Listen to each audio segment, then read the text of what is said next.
Hello, and welcome to Talking with Famous People.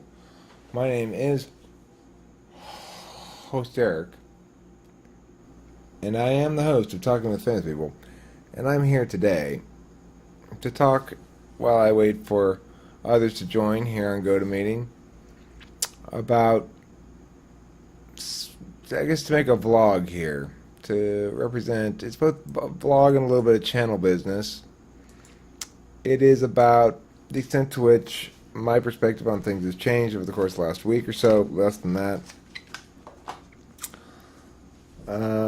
It's about mindfulness, and it's about changing priorities, or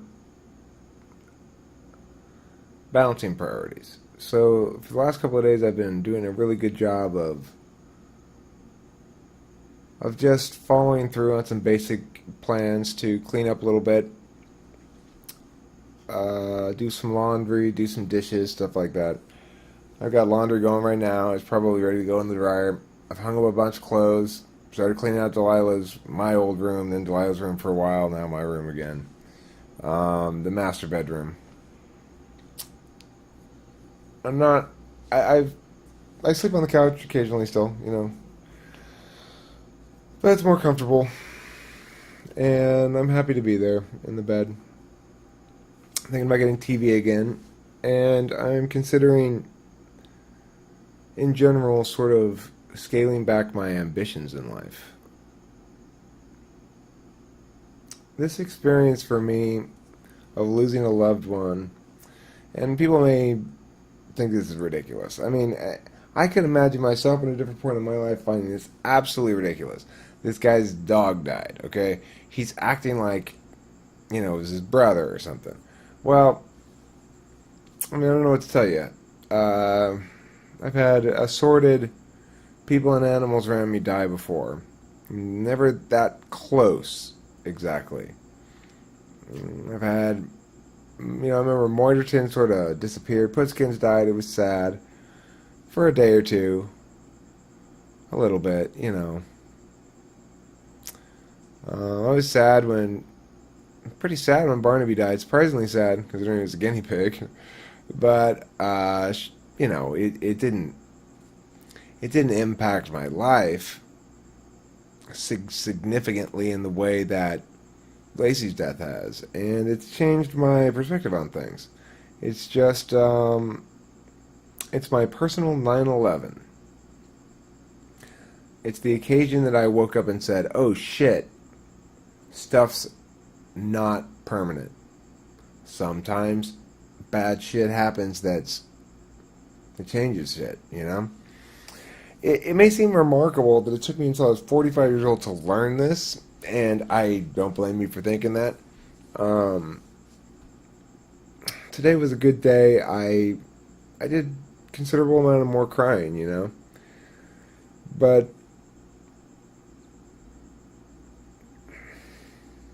I don't know. I feel light. I feel clean right now. I feel spiritually light and clean. And attentive to the self. Attentive to making sure that I'm okay. Instead of just playing constantly, right? I mean, that's the alternative to making sure you're okay. That's the alternative to attending to your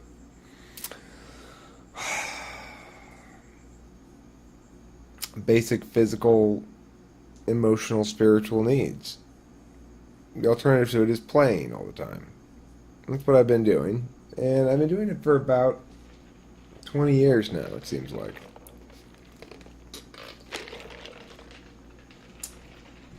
I've been doing it for longer than that in some sense, but really with abandon. I feel like I just woke up from a 20-year-long dream.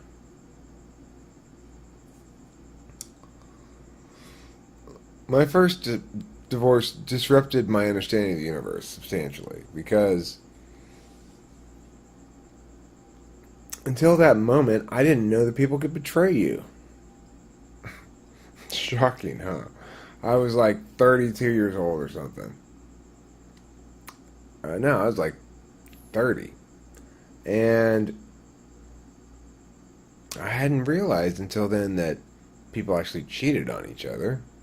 I was aghast at the notion going into that marriage that anybody would ever actually cheat upon one another. Why, that's only in the movies. It's a pretty crazy life, huh? That you make it till you're 30 years old thinking that shit. And that's kind of tore me up pretty good. Tore me up quite a bit. But what did it teach me? It taught me, fuck it. Somehow. That's the lesson I got from it. I don't know. I was sober for about a year during the course of that divorce. Once it was finalized and done, it was off to the races.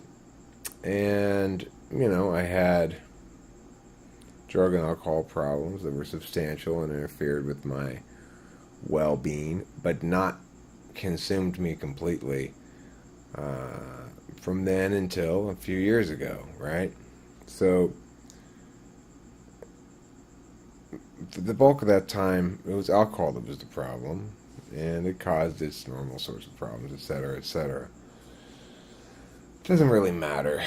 The point is, the underlying engine behind the whole thing was an idea that I refuse to deal with life's shit. If dealing with it wasn't good enough, if I did what I was supposed to and it didn't work, which is what I basically took out of my first marriage, right? Hey, hold on a second. I followed all the rules, did what I was supposed to, and this thing still didn't work.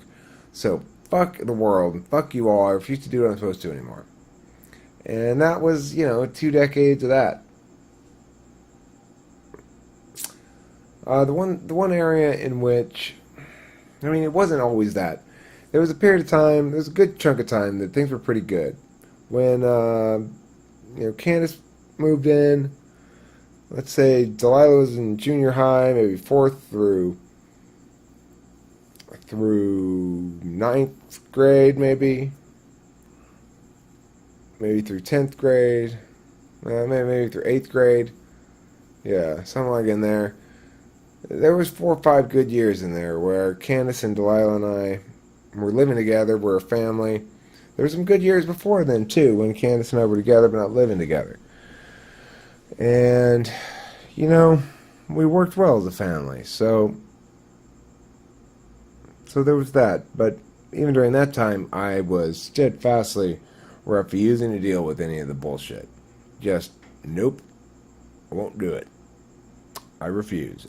That shit's boring. And I had no real justification for it except for the fact that I could continue to somehow get away with it.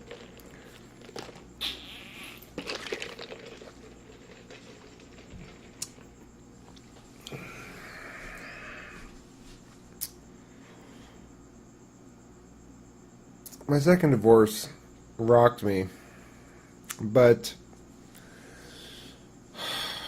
we did it properly. There wasn't any cheating. It was a slow, long, agonizing process. In some ways quicker than it ought to have been still, but I understood. We both understood that it had to be at that moment that we split, And I was thinking about it today, and the main reason it had to be is because Candace had some additional legitimate concerns that she wanted to bring up, and I think they were legitimate, but she had absolutely no political capital left with me. I had done everything she had asked, and she still wasn't happy. And I was hammering that point, right? She had no political capital left with me. She couldn't possibly still be unhappy. But she was. And I understand why now. It's a simple reason that I had rejected SI entirely. That's what that is. That's what it means to say, fuck it, I'm done with this shit, I'm playing all the time. Everything's okay now. None of my actions have any consequences. I used to say those words. It used to be a mantra of mine. Back when I was on meth, none of my actions have any consequences was a mantra. And it was one that somehow, time and again, was proved true.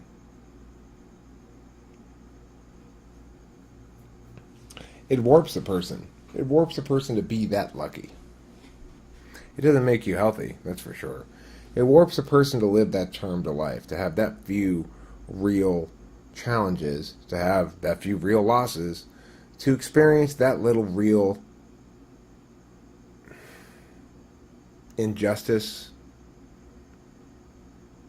or unavoidable horror.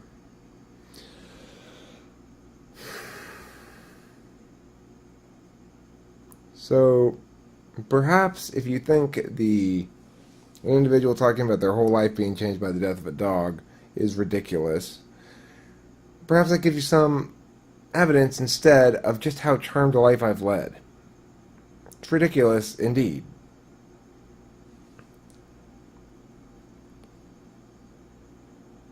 Regardless, I see now before me a scope of opportunities that is narrower, less ambitious than perhaps once I thought it was, or ought to be. I find myself now...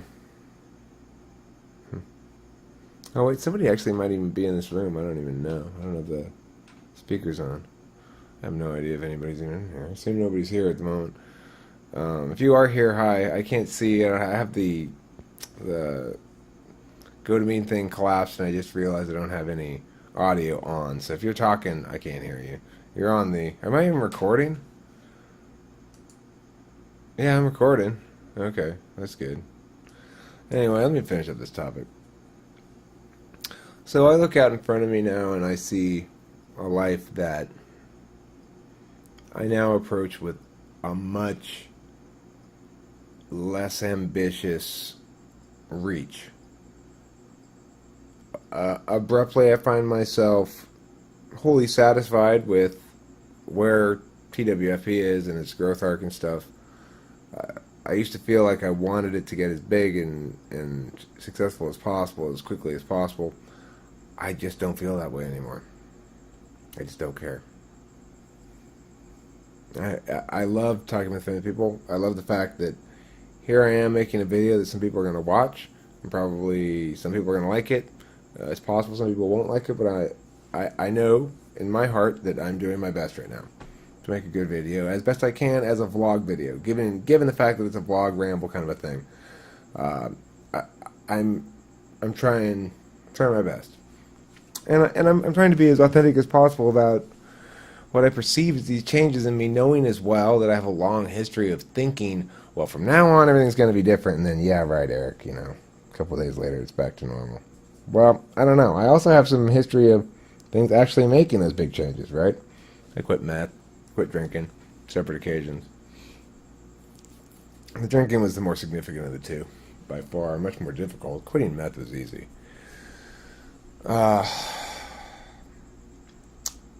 Regardless. So here I am, here I stand at the border of a new frontier of sorts. One in which I have an abrupt and